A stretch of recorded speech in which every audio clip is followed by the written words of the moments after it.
ሱላም ሱላም ባሎም ዝርያ ሁሎ ለሰው ዞር በሙለ ሱላም ሰላም እንዴት ናችሁ? በያላችሁበት ሁሉ ነገር ሰላም ነው። አሸይን አንዲውላችሁ ሙኝላችሁ አለ ቤቶች ስትጎ እንደሉ ማለችን ላይክ እና ሼር እያደረጋችሁ ሐሳቦቻችሁን ለብዙዎች አካፍሉ። ለዚህም ቆልቢ አመሰግናችኋለሁ። ዛሬ ወደ ሚዛናችን ዘላችሁ የመጣን እንግዲህ በእስራኤልና በፍልስጤም መካከል የተደረገን የሰላም ስምምነት ተከትለው የምርኮኞች ልውውጥ ተደርጓል። እጅግ በጣም የሚያሳዝን የሚያስለቅስ የሚያስደስትም ጉዳዮች በሙሉ ዓለም ታይተዋል። ዓለም በሙሉ እጅግ በጣም የተደሰተበት ነገር ነው። ነገር ግን አሜሪካኖችም በጎን ድንፋታቸውና ማስፈራራቸውን አሁንም እንደቀጠሉ ነው።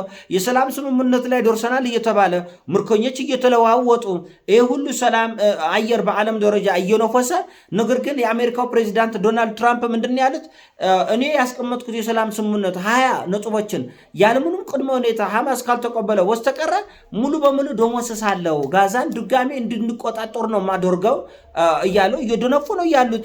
ለዚህ ነው ጡንቻ የሚያስፈልገው። ለዚህ ነው ጉልቤ መሆን ያለብህ። ለዚህ ነው ጠላቶች ብለህ ከምታሰባቸው የትኛም ኃይል ጋር በተቻለ አቅም በፈረጠመ ጡንቻ ይዘህ መደራደር አለብህ ምንለው ለዚህ ነው። በጎን ስለ ሰላም ያወራል፣ በጎን ይደነፉብሃል፣ በጎን ይደራጁብሃል፣ መሳሪያ ያቀበላሉ፣ ያደራጃሉ፣ ራሳቸውን ያደራጃሉ።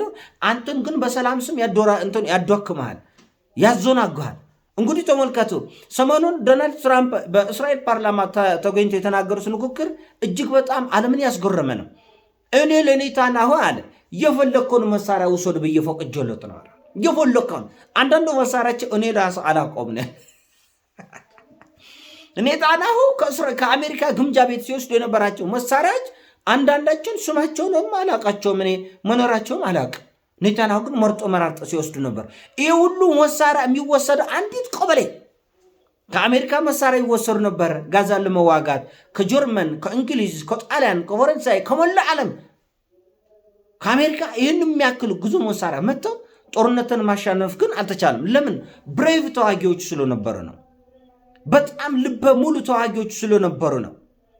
ህይወታቸውን ቆርጦ ለመስጠት 100% ፈቃደኛ የሆኑ ለመኖር የማይጓጉ ይሄ ነው በቃ ድሪል ፋይት እዛ ላይ ነው የምታገኝ። ድሪል ፋይት ግዙፍ መሳሪያ በመያዝ አይደለም፣ እንደዛ አይደለም። ኢራኖች ለውን ይመስላል ኒኮረን ከለለን ሞተን እንገኛለን ብለ ይሄ ሁሉ ግብ ውስጥ የገቡት ለውን መሰለ። ትክክለኛ መጫወቻው ሜዳ እዛ ጋር ስለሆነ ነው። ዛሬ ሰሜን ኮሪያ ማን ይጎላምጣል? ማን ቀና ብሎ ያያል? ማን አፉን ይኮፍታል? ማን ትንፉሽ ይላል? ኢራኖች ላይ ሰሜን ኮሪያዎች ላይ ቻይኖች ላይ ራሽያ ላይ ማን አፉን ይከፍታል? ጸጥ። ፓኪስታን የፈለገችውን ብትናገር የሚናገር ኃይል አለ እንዲ በምድር የለም። ለምን? ቆንጆ ድላ ስለያዙ። ቆንጆ ድላ እስካልያዝክ ድረስ ሰላም የሚባል ነገር የለም። የኔ ጌታ ዝም ብለህ ዘመናዊ ባርነት ልዝብ ያለ ባሪያ፣ ፍዝዝ ቅዙዝ ያለ ባሪያ ነህ እንጂ በኩልነት ከማንም ጋር አትኖር። በጎን ስለ ሰላም ያወራሃል፣ በጎን ነጭ ባንዲራ ይውለበልቡብሃል፣ በጎን ለአንተን የሚያጠፉበትን መሳሪያ አፍንጫ ስር አምጥቶ ይዶቅናል። ድሪል ሰላም የለም። ድሪል ሰላም የምታገኘው ከእግዚአብሔር በታች በጡንቻ ነው። አንድነቱን በመጠበቅ ታላቅ ሀገር በመገንባት ብቻ ነው። ይህን መቀበል አለ።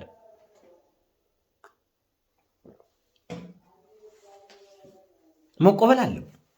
ዶናልድ ትራምፕ አንዲት ቀበሌ ህዝብ ለመዋጋት ይህን ሁሉ መሳሪያ ምርጥ መራርጠው ሶሬኔ ጌታ ነው ያለው ኔታንያሁ። ሰሜን ኮሪያኖቹ ይራበን ይጥባን እንጎሳቀል እንከክ ከፈለገ ያለ ኒውክሌር ምንም ህይወት የለንም ብለው ኢንተርኮንቲኔንታል ነው ያመረቱ ያሉት።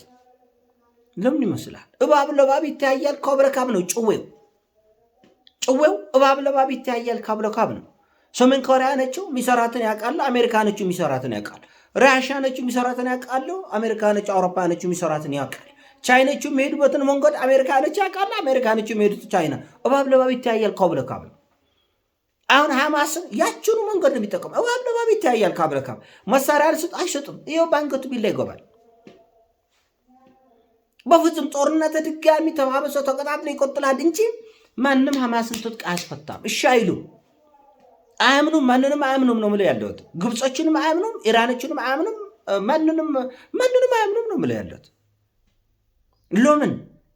ክላሽን ካስረከብኩ በኋላ በጥፊ ቢሉኝ ስኮ ነው ኢራኖቹ ያስጥሉኛል ወይ የሚል ሐማስ ስጋት አለው። ያስታጥቁኛል፣ አዎ። ነገር ግን ኢራን ያስታጠቁችኝን መሳሪያ ከወረወርኩ በኋላ አሜሪካና እስራኤሎቹ በጥፊ ቢማርኩኝስ? ስለዚህ አላስረክብም ነው የሚለው። የፍልስጤምን የጋዛን አስተዳደር ዓለም ከዓለም ተውጣቶ ያስተዳደረ ዘመናዊ ባርነት እኮ አስቡት። ከአሜሪካ፣ ከጣሊያን፣ ከፈረንሳይ፣ ከእንግሊዝ፣ ከብራዚል መጥቶ ፍልስጤምን ሰው ሲያስተዳደር እንግዲህ እናንተ አስቡት። ይህን ደግሞ በኔታንያሁ ትእዛዝ፣ ቀጭን ትእዛዝ ነው ይህ ሊደረግ የተፈለጉ። እብደት ነው እና ሁልጊዜ ጡንቻ ከሌለህ አንድነትን ካልጠበክ በራስህ እውቀትና በራስህ አቅም እስካልተማመንኩ ድረስ ሌሎች ሰላም ይሰጡኛል የሚል አጉል ቅዠት፣ ምኞት እብደት ነው። ትራምፕ በጎን ያስፈራራል። ሐማስ ያልኩትን የማይሰማ ከሆነ የሰላሙን አየር የሚያደፈርስ ከሆነ ሰላሙ የሚወጣ ከሆነ እኔ ዶመስሳል፣ እኔ ሰራዊት አስገባል፣ እኔ ጋዛን ድጋሚ ይቆጣጠራል። ይሄ ሁሉ ምንድነው? ውዥንብሩ ምንድን ነው? 1.25 ተመልከት እንግዲህ 25,000 ታጣቂ ነው ያለው ሐማስ። እንዴት ነው እንደዚህ ሲኦል ሊሆን የቻለው ለአሜሪካኖቹና ለኔታንያሁ መንግስት? እንዴት ነው ሲኦል ሊሆን የቻለ? 25,000 ወታደር ይዘ ይሄ ሁሉ ቁምስቁል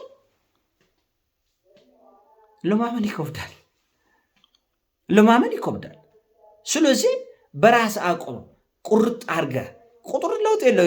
እኔ ኢትዮጵያ ውስጥ እንደዚህ አይነት ሰዎች ቁጥር ይጠራሉ። እኮሌ እንደዚህ ያንታጥቆ እኮሌ በዚህ ነው ቁጥር ናቲንግ ቁጥር አይደለም። ልብ ነው የሚያስፈልገው። እንግዲህ በራሽያና በምዕራባውያን በዌስተርንና በአሜሪካኖቹ መካከል የሚደረገው ግብግብ ስታየት በአቅም አውሮፓ ብቻ በትሪሊየን ዶላር ራሽያን ይበልጣል። በህዝብ ቁጥር አውሮፓ ተደምሮ ራሽያን ይበልጣል። በኔቶ ውስጥ የሚገኘው የጦር ኃይል ማለት ነው። አሜሪካኖቹም እንደዛ። ግን አንድ ሰው ልኮ መዋጋት አይችልም። የቁጥር ጉዳይ አይደለም፣ የቴክኖሎጂ ጉዳይ ነው። የልበ ሙሉነት ጉዳይ ነው። የእውቀት ጉዳይ ነው። የሳይንስ ጉዳይ ነው። የምጥቀት ጉዳይ ነው። በእስራኤል በሐማስ ያየነው ፍልሚያም እንደዛ ነው። የቁጥር ጉዳይ አይደለም። ቁጥር ምንም አይሰራም። እዛ ውስጥ ሊመስል ይችላል። ኢራኖቹም የቁጥር ጉዳይ አይደለም። ምን ያህል ብሬቭ ነው ለመዋጋት፣ ለክብረት፣ ለሉዓላዊነት ምን ያህል ልበ ሙሉ ሆነ ትጋፈጣል የሚለው ነገር ላይ ነው ፎከስ ማድረግ የሚገባ እና እባብ ለእባብ ይተያያል ከብለካብ። ራሽያኖቹ እንቅልፍ የላቸው፣ አሜሪካኖቹ እንቅልፍ የላቸው። ስለዚህ እንደ ልጅ ይሄ አፍሪካ አይደለም። ራሽያኖቹ ኢራኖቹ አፍሪካ አይደለም። የሆነች እንደ ጡጣ ያለች ነገር አፋቸው ላይ ወሽቀ የእንጀራ እናት ይባላሉ አይደለም? እንደዛ ጸጥ ይላል። አሁን አንዳንድ ህፃናቶቹ ሲያለቅሱ እንጀራ እናት የምትባል ላስቲክ አለች። ያችን ፕላስቲክ በአፋቸው ይወጥፋሉ። ጡት እየመሰላቸው ያን ይመጠሙጣል፣ ዝም ይላል። ኦፍኮርስ አፍሪካ እንደዚህ ነው። ራሽያኖቹ እንደዛ አይደለም። ቻይናቹ እንደዛ አይደለም። ፓኪስታኖቹ፣ ሰሜን ኮሪያኖቹ እንደዛ፣ ኢራኖቹ እንደዛ አይደለም። በጣም በከፍተኛ ጥንቃቄ የሚያዩት ስለሆነ በአብለባብ ይተያያል። ካብለካብ ነው። ራስን ከጠበቅ፣ ራስን ካከበርክ፣ ራስን ካስከበርክ ዋይዶንት ሌሎች የማያከብረው በግድ አፍንጫቸውን ይዘው ያከብራል። ይህን ማወቅ አለበት። አፍንጫቸውን ይዞ ያከብራል። ተይዘው አፍንጫቸውን ተይዘው ያከብራል። እና ሐማስ ያችን ስለሚያውቅ እኔ ትጥቅ ይፈታል የሚል ግምት የለኝ። ትጥቅ ይፈታል፣ እሺ ብሎ ትጥቅ ይፈታል የሚል አቋም የለኝም። ይሄ ነገር ምርኮኞቹን ከተለዋወጡ በኋላ ወደ ነበሩበት ይመለሳል የሚል ግምት አለ። ለምሳሌ በራሽያና በአሜሪካ መካከል ሰላም ወሬዎች ይወራል እንጂ ሰላም አይመጣም። ለምን? ኮሚትድ አይደለም። እኔ ድጋሚ ይቀሰቀሳል፣ ይሄ ጦርነት ድጋሚ ይቀሰቀሳል በእስራኤልና ለምን? ካሁኑ ድንፋታዎች ቀጥለዋል። ካሁኑ ቡራ ክርዮች ይቀጥለዋል።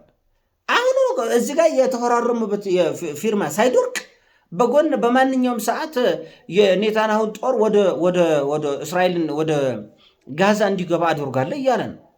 ምን ማለት ነው?